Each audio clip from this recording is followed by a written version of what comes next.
Despite what most people think about the complexity of ZBrush, the tools are relatively easy to learn, and there's not a lot of them in order to get the kind of results that I'm getting. There's really only 5 main tools that I use, and the rest is just creative use of those tools. And so I'm going to show you some of them now. Firstly, we're going to be using the clip curve tool. If you press Control and Shift, you will activate the clip curve. If you hold the button, you will kind of snap with it. If you let it go, you can do it freely. And so you can just see how you'd use this tool, you know, cutting all over the place. It's probably my most used tool. And whenever you do it, you just want to make sure that you drag, and that's how you get the Dynamesh back to a full state where everything's even. Another thing that's cool with this tool is you can make a curve. So if I hold that button, I let go, and I press Alt, it will give me a curve. And it's not really the best. There are programs that have better curve tools like 3D Coat, but it's not bad. It's just annoying. So I can come in here, do Control Shift, click, and you kind of learn where to put the points to get what you want. And that'll give us a nice curve. And so already you can see sort of how powerful this tool can be in conjunction with, you know, some of the other tools that I'm going to go into just now. So again, we can do it there, and you can see how you can get sort of a poor result if you don't put a lot of effort into it. So what we're really doing here is we're like mimicking what other programs would be doing, except we have the added flexibility of this having basically no parameters, no limitations, which is why I use it so much for design.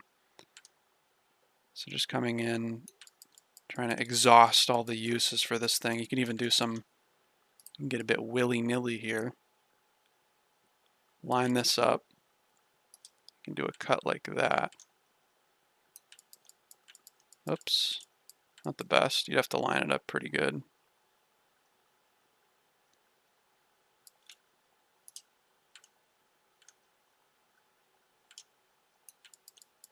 There we go. So I already got a pretty cool shape like this. And usually I would work in a higher Dynamesh than this, because right now it's pretty low. So that's pretty good. All right, so that's the cut tool. Let's see, are there any other uses for that? Yeah, there are. Okay, so in order to show you the other uses, I'm gonna have to show you the mask tools. So masking, if you press Control, I have it on hotkey where I press 1 and 2 with Control, and it basically goes from the brush to the react. So the react is a square, and the pen is the pen. I always drag this all the way up. There's no point for it not to be all the way up, really. And so what we can do is mask off certain areas. So up here, let's say I want to do a cool cut. I'm just going to come in, mask like this. You can press Alt, and it'll take away. So I can come in here, switch to the React, Alt, come up here, Alt, and I can start to kind of define a shape over here.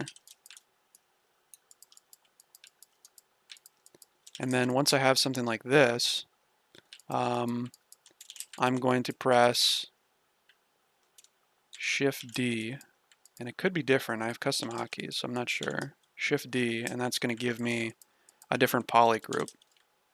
And what I can then do is do Control Shift click, and then group loops this, and group loops is in here. Group loops, and what this does is it puts an extra poly group, an extra 2 poly groups or whatever you set it as, and it kind of polishes it, and so I get this nice result. And then what I can do is come back into a hidden mode, go to the side view, drag down like this, and it'll cut right in there. And so I kind of get this cool shape pretty easily just by doing that. And then we can see kind of what happens here is that what it's doing is it's using that piece of geometry in that sandwich, one of these, to stretch it down. And the result of not doing this is horrific. It's terrible. It's this. It looks like shit. And this is what most people do, and they never touch this software ever again because it just looks so bad. So we got the secrets. We know what's up. So we're just going to do that. And then we can Dynamesh again. And it fills it in so we can edit it. Next, I'm going to show you another way that we can use the mask is we can come in here and I can just draw like that. And if I draw like that, I can do the same thing where I isolate it, group loops, and this is a different way to do this. So what we've been doing is cutting into things. What you can actually do is pull things up. Yeah, that's pretty cool. So for instance, if I just show you here, if I take this, you see it pulls it in that direction. And so I can do it both ways. I can do it this way, and if I put it the other way, I can pull it out. And so I use this a lot for bolts. It's really great for bolts because I can just put a dot and do my little thing and pull it out. And I can do that again, show you the inverse. So I come here. This is all very rough. Usually I have this at a higher Dynamesh, but drag that in, and then boom, we've got it going inside. And so that's just how I use the mask in conjunction with the poly groups and the cut tool.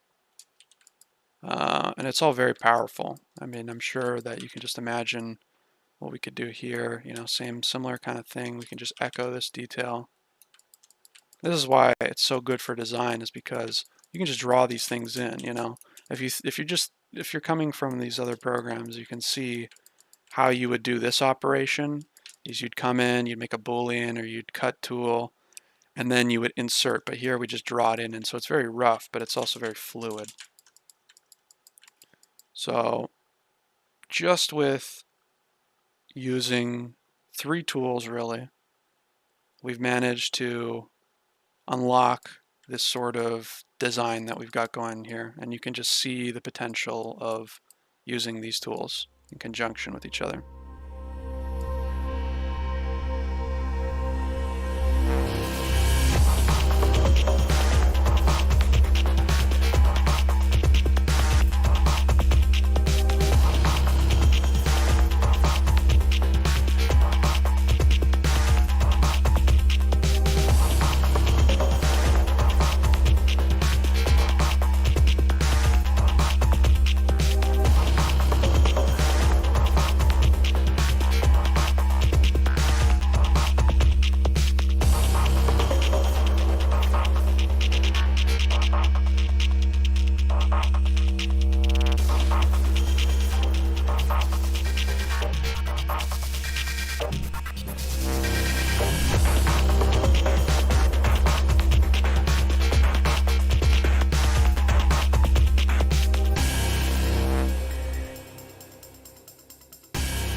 Alright, so you can see that I made this relatively quickly inside that time lapse. And I used some tools that I didn't explain in the previous section, and so I thought that I would use this opportunity to explain them. So when I was making this bit over here, I used this brush, and this is called the planer tool. And what this does is it allows you to essentially, I'll just make a hole, is you'll click on the geometry that you want to copy, and it'll just allow you to sort of, you know, go over holes like this. So I mainly use it for that. But also, like, let's say we have, let's say something like this. We have a cut like this, and I want to just continue it up like that. You can see that it's dependent on how how big your brush is, really. Like if I make my brush this big, it can go up here. Bigger, it can go farther. And so 3D Coat has a better planer brush. You can just kind of go wherever you want. But that's voxels, and that's dark magic, and we don't have those kind of tools in here. So I can use this, for instance, if I come in here and I just decide that I'm gonna use a clay brush like this, I can just come in now with my planer brush and get a consistent cut. So I can get a nice bevel like this. You know, and let's say this is like polished to shit like this.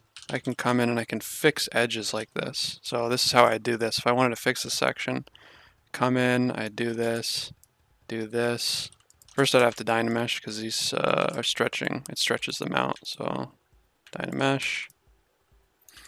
And then you can fix it like that. Same thing over here. You know, come in, make it flat. Boom. Easy. So that's the planer brush. Next one I wanted to show was, actually, I'm not going to show a brush. I'm going to show what I did here. So for this right here, I went into my menu, and it's called Inflate, and you can find Inflate inside this deformation menu. And you just come down over here, Inflate, and what this does is it's kind of like it imitates the extrude inside polygon modeling. And so it just pushes it in and out. And so you might be wondering, well, why don't you just take your gizmo and move it? But that doesn't work if you want to do something like this. You know, if I just move my gizmo on this,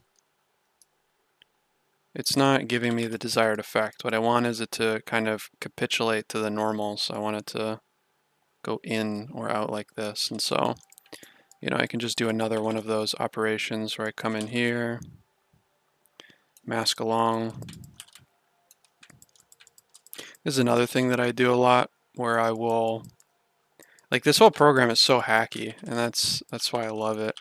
I can come in here, delete, push in, you know, just put these corners. Come in here. This is just to showcase the Inflate tool.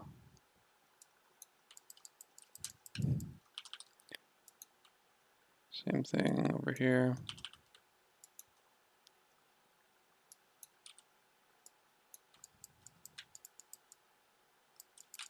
Let me just get rid of these. Perfect. Then we take this geometry, put it into a different poly group, group loops, isolate, and once it's isolated, I can come in here and I can just use my Inflate, deflate it a little bit, and get sort of that extrude feeling that we get. And I want quite a big one, so there we go. So that's what I use Inflate for, and then I would Dynamesh this so that we can fix those edges. And another one I wanted to show you is Polish. When you launch ZBrush, Polish will have this, and this you don't want. What it's going to do is it's going to preserve the corners, and so we don't want it to preserve the corners. You see it kind of, if I take my planer, you can see that it like pops the lip up. We don't want that.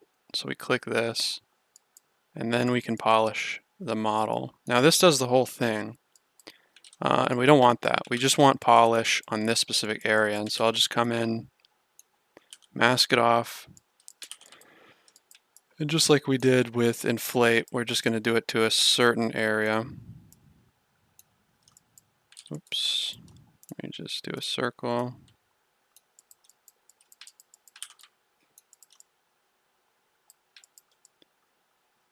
And so then we can come in, I think this is fine, polish,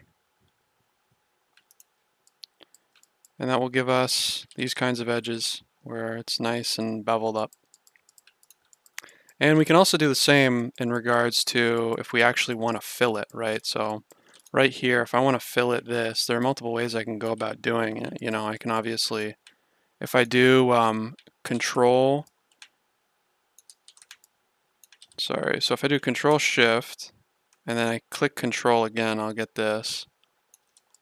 So if I want to do a fillet, obviously, very easy way, we already know. We can just mask it like that.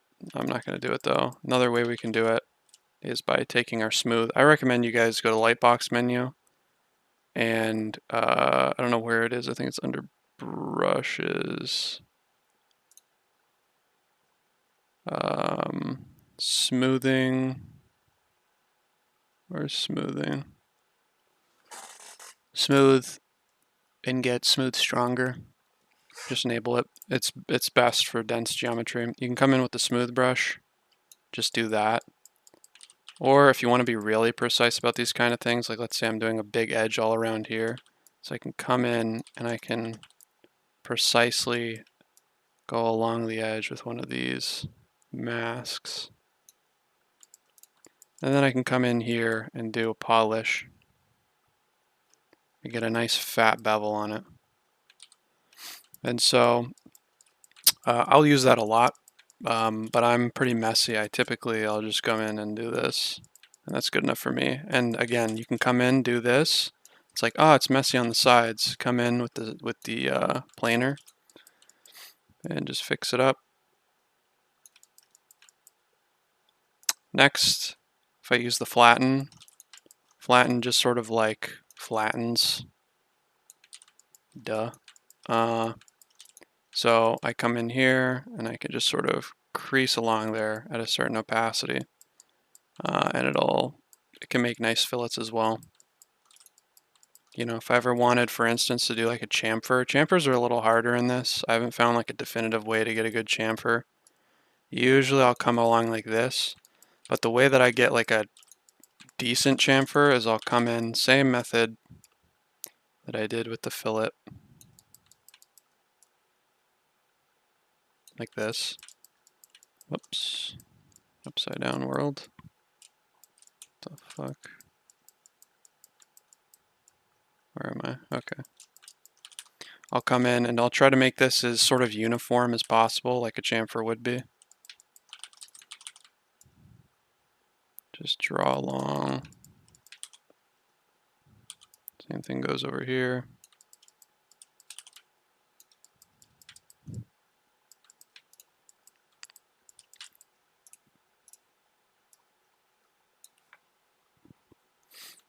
And now that it's like this, I'll come in with my flatten.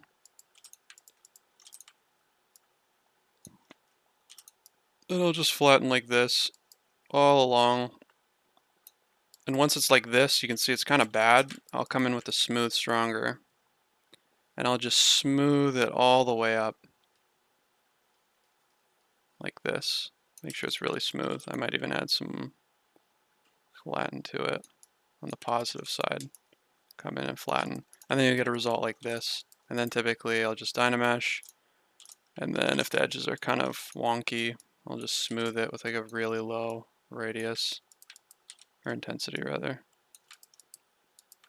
What else? Another brush that I have is the IMM basic brush, and these are not really brushes, they're just insert meshes. And so what I usually do is whenever I need to make another mesh in the scene, I'll just pop in the mesh here, and then it'll kind of do it to a different poly group. I'll isolate it by pressing Control Shift click, and then I'll split hidden, and the split hidden is right here in the split menu, and that'll put it to a different subtool. And so you can use it for that, or you can just use it to where, you know, let's say I want to make a circle up here. I want to have it like pop out like this. I can just Dynamesh it and apply it. Now the problem with this is that it's going to give you, you know, the edges. You're going to be able to see them, and so if it's sometimes it's fine. You can just come in and smooth it, and it's all right. But sometimes it's not because it's too big. And so what I do is I'll detach it like I've done here, and Control D. And what this does is it will subdivide it, and you can just do it. It's a normal subdivision. Just over here, divide. And I'll divide it like 3 or 4 times, delete the lower, and then I'll Dynamesh this. Get rid of these sides that are bad. Get it back up here, and then I'll move it into position.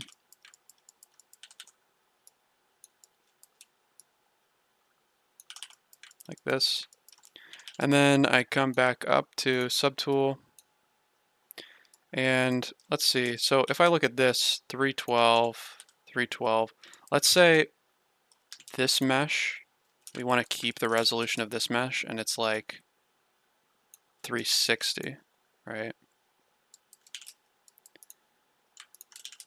If we want to keep the resolution of this mesh, it needs to be the one that we collapse down onto this one. The one on top is always the winner.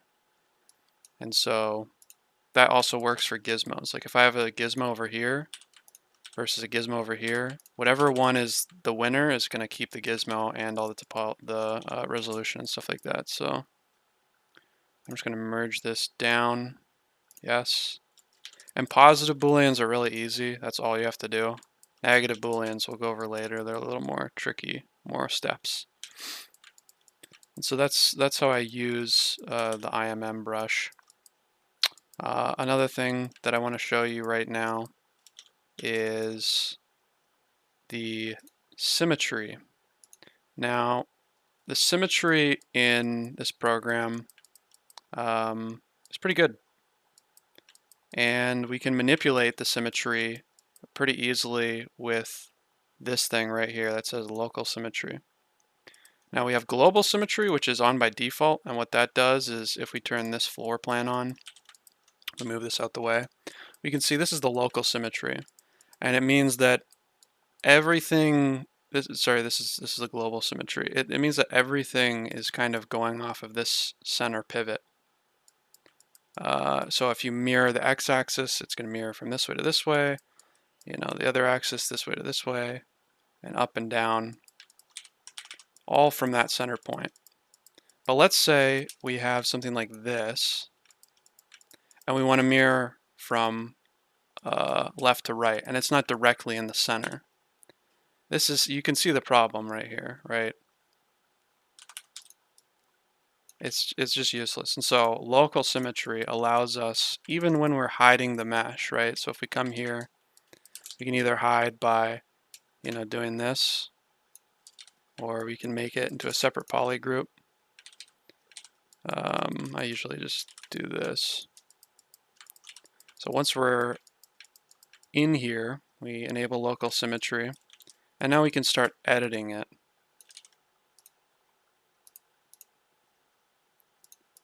And the symmetry will be accurate to the local metrics. And the local metrics are just whatever the farthest point is. So if I take this and I decide I'm going to move it on one axis, you can see it kind of messes up the locality of it, and so you have to be careful. But when you're dealing with specifically cylinders on sides, it's great because you can come in here and you can turn on the radial symmetry. When you turn on the radial symmetry, it allows you to, let's just increase this to its capacity. You can do things like this where you come in and smooth the areas. You can apply a fillet like this, right? And you can smooth that. I can come in here. You know, maybe I want to put one of these, sink it in.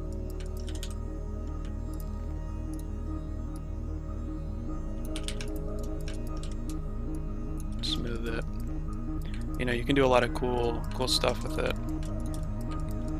It's relatively easy to use, not hard.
Alright, we have a few more tools to go and then we'll be in the clear. So if you press W on your keyboard, you'll get this gizmo. Pretty standard. Everybody knows what a gizmo is probably. If you hold Alt, you can move the gizmo itself without moving the object. If you Alt click, you can move it to different points. This is useful for pivoting. If you want to resurrect it back to its original orientation, Alt click this little arrow.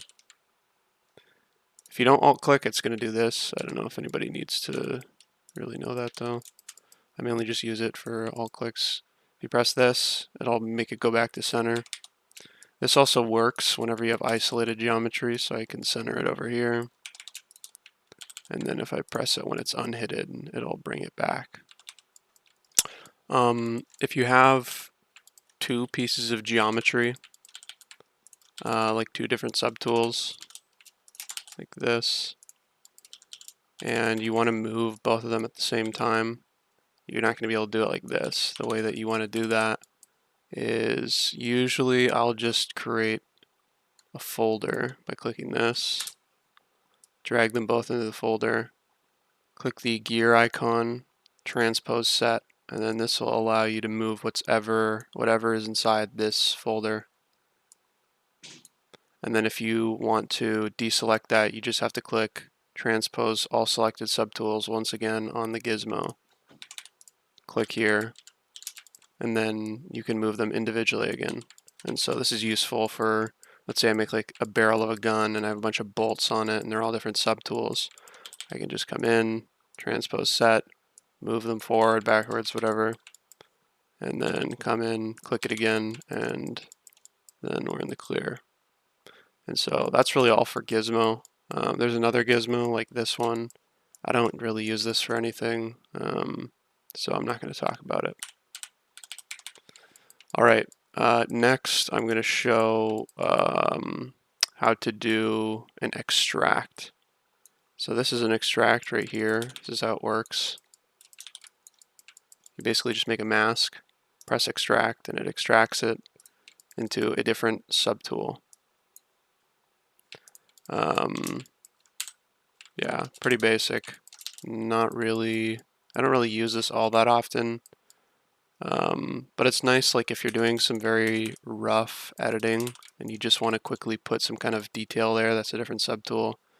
You can just quickly extract it. Oh, it's extracting this one as well. Dynamesh it, and then you can start like moving it around, cutting it. Pretty self-explanatory. And now I'm going to show you how to do a Boolean. So what we've been doing thus far is kind of like just using the cut tool as our Boolean tool by doing stuff like this. And you can use this, and I do use this all the time for Boolean operations, especially if it's just a simple, circle that goes inwards. It's all the same operation, but sometimes you need a real Boolean. And the way that you do that is a little bit more complicated. So I'll always opt to do this if I can, but if I can't and I need to have like a real Boolean, then I'll do it this way. So I'm just going to use the IMM brush to get a cylinder in here, split it, Dynamesh, and then I'm going to move it into position like this. Okay, so remember, we always want to have the object that's going to stay be on the top. And so the Boolean object should be on the bottom. And we need to merge the main object to the Boolean object. Before we do this operation, you always want to make sure that the Boolean object is one polygroup. It can't be two. It has to be one.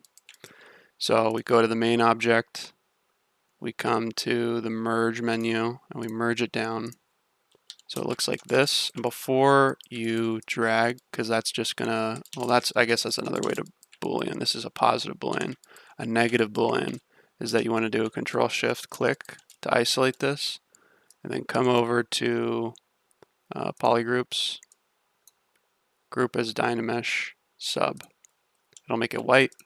Come back here, drag, and then you'll get a boolean. So you can see how it's a lot longer than if you just were to come in here and do this.